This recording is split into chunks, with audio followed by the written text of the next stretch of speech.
میرے بھائیوں، اگرچہ یرمیہ نبی نے یہودا کے لوگوں کو مدت بار خبردار کیا تھا کہ وہ مصر کی سرزمین پر نہ جائیں، کیونکہ مصر نے اپنے آباء و اجداد کو کئی سال پہلے غلام بنایا تھا، وہ اب بھی چلے گئے۔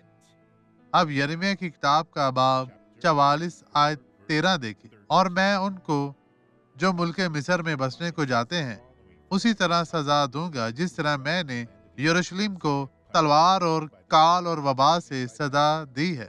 بھاگنے سے کوئی فائدہ نہیں ہوگا۔ اگر سزا خدا کی طرف سے آتی ہے، صرف اسے بتائیں۔ خداوند یسوع نے پہلے ہی میرے گناہوں کو چھو لیا ہے۔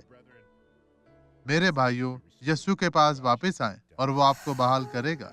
باپ، میں ان تمام لوگوں کے لیے دعا گو ہوں جو تیری مدد کے محتاج ہیں۔ خداوند تو ان تمام لوگوں کو بڑی برکت دے۔